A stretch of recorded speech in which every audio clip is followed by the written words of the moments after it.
Okay, so hopefully you can see this okay. There's a shadow, I know, but we're just going to go with it.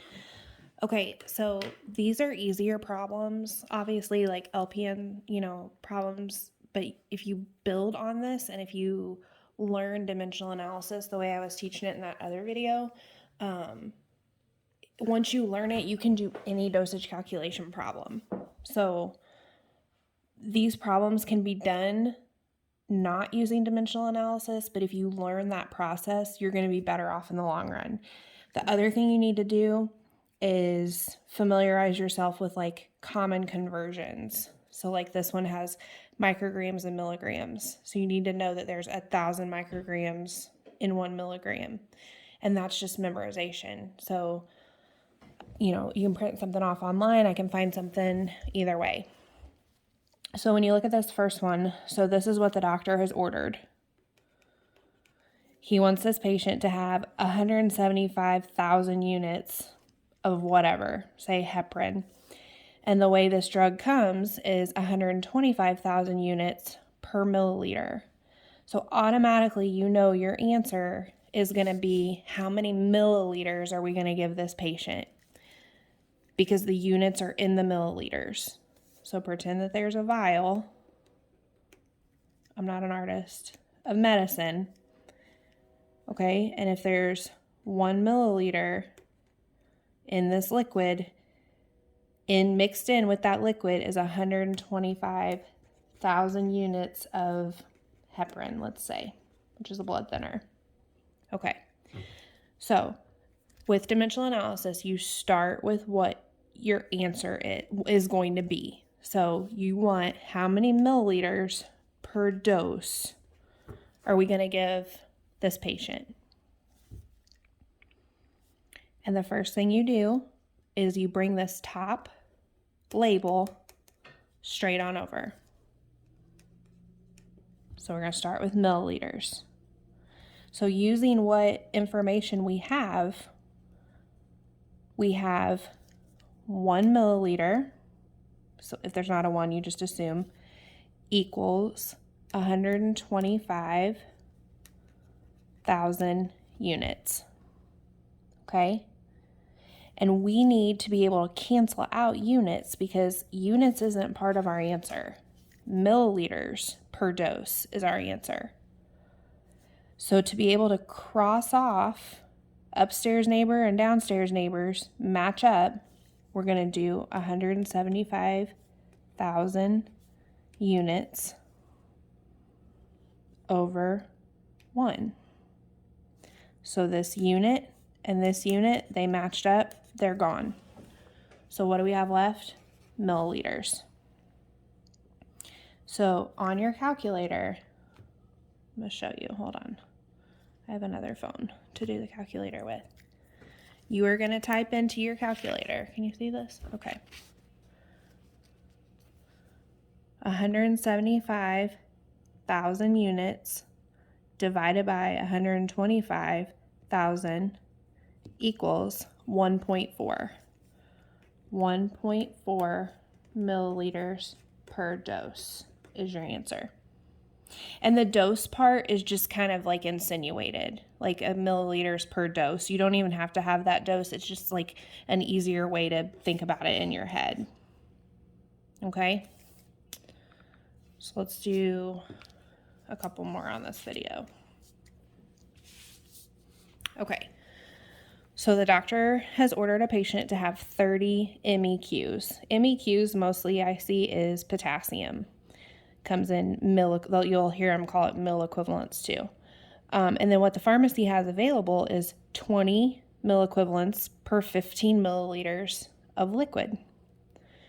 So automatically we know our answer, the label of our answer is going to be how many milliliters per dose do we need to give this patient. 15 milliliters isn't enough because that's only going to be 20 MEQs. So right off the bat, you know that if your answer isn't more than 15, you're not right. Because we need to give them a little bit more than 15 milliliters to get up to this 30. So we're going to start with milliliters per dose. How many milliliters are we going to give our patient? Draw your first, call this your first like apartment, upstairs and downstairs. You bring milliliters over, okay? And then we use what we've got. So we plug it in, 15 milliliters over 20 MEQ. And then what's our next apartment gonna look like so the upstairs and downstairs can match up? 30 MEQ over, and you can just put over 1 because it makes the equation easier. Go lay down. I'm making a video. Go lay down.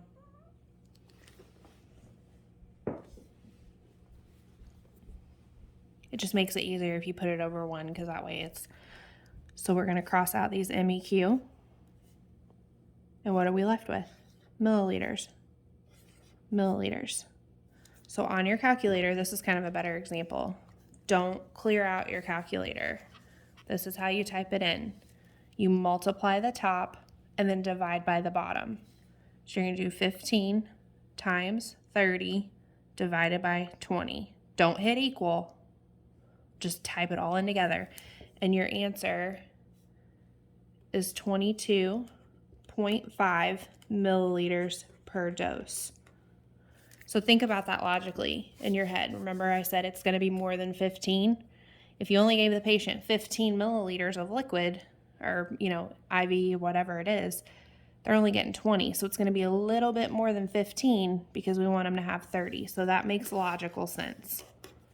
If you came up with like 225 milliliters per dose, you can figure out logically that's not right. Okay? I'm going to do one more on this video. So this is one I told you just kind of have to get familiar with. So this is going to be a conversion where these, we didn't convert anything. We had our mill equivalents. We had our units. This is, the doctor has ordered micrograms and what you have on hand is milligrams. So these are starting to get a little bit trickier.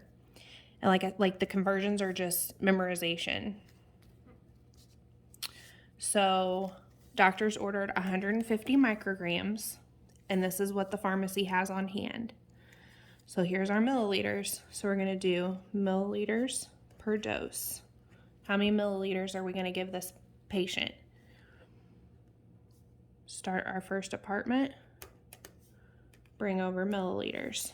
Now, what can we plug in here with milliliters? So we're going to put 1.4 milliliters in 0.2 milligrams. Okay? Now this is where it gets a little trickier because we can't just plug in 150 micrograms because that wouldn't match up. Milligrams and micrograms don't cancel. So what do? We have to get a milligram up here. So what we're going to do is 1 milligram is equal to 1,000 micrograms. And then look, cancel, cancel. Now we have our micrograms. So what can we do? Got to match the top and bottom neighbors up. 150 micrograms over 1. Cancel, cancel. Now what label do we have left? All we're left with is milliliters. So then we're going to take our calculator. We're ready to do the math. Try to make sure you can see all of this. Don't clear out your calculator. So you do 1.4, and you can do times 1 just so you don't mess up, times 150 divided by 0.2 divided by 1,000 equals. So this patient is going to get 1.05, can you see still? Milliliters per dose.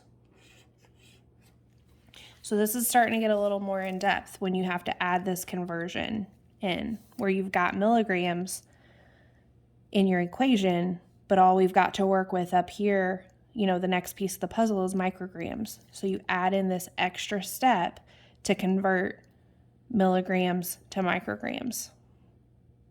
And it's always got to be a downstairs neighbor and an upstairs neighbor that match up and run off. Okay.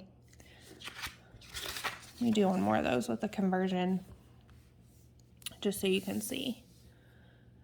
Okay, so it's going to be kind of the same thing. So on hand, automatically we've got our milliliters. So we want to know how many milliliters per dose we're going to give.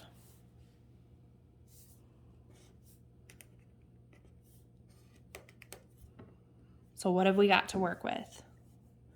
We've got 1.3 milliliters in 0.35 grams. But our next puzzle piece is milligrams, so that's not going to work. So we have to put grams up here. So how many grams equal 1 milligram? There's 1 gram equals 1,000 milligrams. Now what can we do? Gram, gram, gone. So now we move on. We've got milligrams. We're ready to use this piece of the puzzle. So 175 milligrams over 1. Upstairs neighbor and downstairs neighbor ran away. And what are we left with? Milliliters. You keep doing apartments until you cancel every label except for what you need. So that's why it's important to start with what you need. And that way you can check yourself. You can theoretically set these up in any order. They're going to cancel the same, but that's where people get messed up. So the teacher that taught me, and the reason I was able to grasp it, is she taught us start with what you want. You want milliliters per dose. Okay. So, can you see my calculator? Okay. We multiply straight across the top. 1.3 times 1 times 175 divided by 0.35 divided by 1,000. And we're going to give 0.65 milliliters per dose. Okay? All right, I don't want to make the videos too long because I don't want you to get bored and overwhelmed. So my suggestion would be go back and work these first 1, 2, 3, 4 that I worked and see if you can get to where I got, with these tips. And we'll keep working on them, and we'll work on them in person too.